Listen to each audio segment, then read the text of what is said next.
Ngayong araw nga pala ay naisipan ko 'tong linisan. Itong kwarto nga pala na 'to is guest room 'to. Ngayong wala yung amo ko kaya may time ako maglinis dito. Kasi 'pag nandito yung amo ko, hindi talaga ako makapag-concentrate maglinis. Alam niyo naman yung mga madam is utos dito, utos doon. Hindi matapos-tapos ang utos, paluto dito, paluto doon. Kaya natutuwa nga ako nung umalis yung amo ko. Para nga makapag-general cleaning ako dito sa loob ng bahay. Malapit na nga din yung Ramadan kaya naglinis na talaga ako dito. Buti na nga lang lumayas talaga yung amo ko. Hindi nga talaga ito madaling linisin kasi nga ang bigat ng mga upuan. Ang kwarto nga pala na to ay hindi ko araw-araw nalinisan ng ganito. Yung linis na itaob mo lahat ng upuan kasi kailangan talaga ng mahabang oras paglinisan mo to ng ganito. Hindi kasi madaling buhatin lahat ng upuan kasi mabibigat. Kailangan talaga walang disturbo para malinis mo na maayos. Kaya bihira ko lang to talaga linisin ng ganito. Kumbaga ilang beses lang sa isang taon depende sa bakasyon ng amo ko. Naalala ko nga pala mga 3 beses ko lang nilinisan last year. Ngayong taon ay 1 beses pa lang at ngayon nga yan. Baka kasunod niyan is yung matapos na ang Ramadan pag mabakasyon na naman yung amo ko. Kasi pag matapos ang Ramadan ay sabay-sabay yan o di kaya sunod-sunod yung mga bakasyon nila. May time na naman ako magtaob ng mga pwedeng itaob dito sa loob ng bahay. Kung sisipagin din ako pero pag hindi ako masipag, hayaan mo muna yan kaliwali. Pagkatapos na ng general cleaning ay gagawa na naman ako ng sambusa. Yung sambusa nga pala guys para sa Ramadan kasi hindi yung mawawala sa almusal nila. At kapag makompleto ko na yung 30 bag na sambusa, isunod ko na naman yung cheese roll. Gagawa na naman ako ng 30 bag. Pagkatapos ko ng cheese roll is maghiwa na naman ako ng gulay na maliliit. Kailangan din yun ng 30 bag.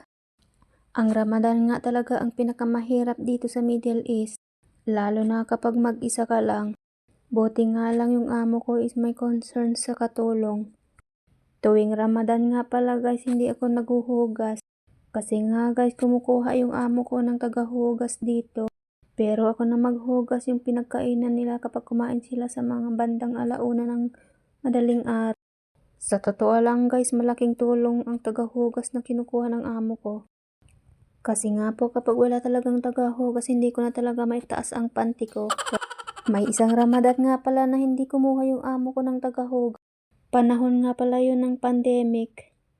Kaya hindi talaga kumuha yung amo ko kasi kailangan mag-ingat. Buti nga lang 2 pa kami noong panahon na yon.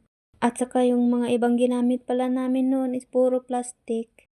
Kumbaga pagkatapos nilang kumain itatapon na lang namin walang hugas-hugas. Kung pwede nga pati kaldero itapon na, charot lang. O siya, kung saan-saan na napunta yung kwento ko. Malapit na nga pala itong napamatapos yung linis ko.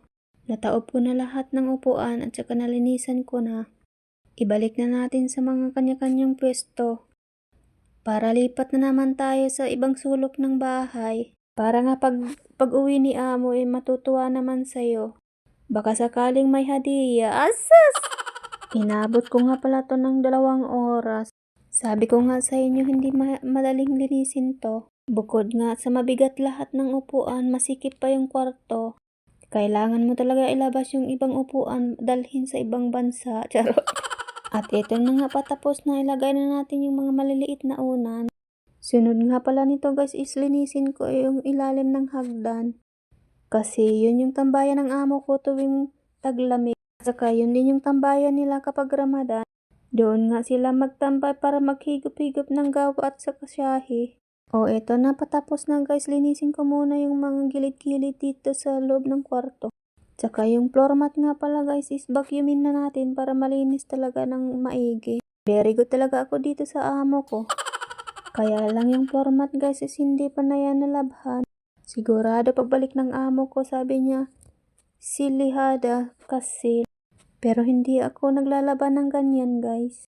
Kasi nga masakit yung likod ko pag magbuhat ako ng mabigat talaga. Pinapalabhan nga pala yan sa labas guys. Alam ko nga pala yung mga ibang katulong naglalaban ng ganyan, pero ako guys, hindi ako naglalaban ng ganyan. Kahit 3 pa kami dito noon, hindi talaga kami naglalaban ng ganyan. O siya, tapos na guys, isarado na natin tong kwarto na to. Buksan lang natin to kapag nandito na yung amo. Kasi kapag bukas to, nandito yung mga bata, dito sila naglalaro. Walang silbi yung linis kapag pumasok yung mga bata dito. Kaya kailangan natin isarado para pagdating ni amo malinis. O siya, dito na tayo sa ilalim ng hagdan. Ito nga pala yung linisin ko na sinasabi ko kanina na dito nga pala yung tambayan ng mga babae tuwing Ramadan. Lalo na kapag sila-sila lang. Kung wala yung mga kapatid ng amo ko o pamangkin, dyan talaga sila nagtatambay. Kasi yung amo ko din ayaw din ng mga bata. Pag nandito kasi yung mga bata ang gulo-gulo, kaya ayaw niyang pumasok doon sa guest room na lininisan ko kanina. Di ko alam bakit yung amo ko ayaw na ayaw din sa mga bata. Siguro nga dahil matanda na rin na gaya ko. Itong part pala na to guys is araw-araw ko to talaga nililinis. Kasi nga guys, hindi naman yan mga mabibigat. Kaya pa naman ng mga muscle ko. Sa oras nga pala na yan guys is nakaramdam na ako ng gutom. Plano ko nga pala to guys magluto ng adobo. O siya, patapos na nga ako dito guys, ibalik na natin yung mga naitaob na kanina. Para makapagluto na nga talaga ako ng adobo. Kasi maingay na nga pala yung mga bulate ko. Kaya lang naalala ko pala hindi pa ako naglabas ng manok. Sa mga oras na yan guys, 8:30 na ng gabi. Tapos yung manok guys, kailangan mo na naman ibabad ng ilang minuto. Nagwawala na nga yung mga bulate ko, kailangan na ng kumain. Pagkatapos nga pala yan guys, nauupo ako saglit kasi masakit yung likod ko. Hinanap pala ako ng amo ko guys, kaya sabi ko nandito ako sa ilalim ng hagdan. At eto na nga, hindi na talaga ako nakapaghintay dahil gutom na ako. Yung plano kong adobo ng manok naging adobo ng kanin. Late na kasi para magluto pa ako ng adobong manok. Hotdog nga lang yung pares ng kanin ko dyan guys. Bukas ko na lang itutuloy yung adobo ng manok. 3 piraso ng hotdog nga pala yan guys. At may 3 piraso din ng sili. Pagkatapos nyan guys, umakyat na ako at dito na ako sa kwarto ko kumain. O siya, salamat sa panonood. Kumain muna ako. Yummy!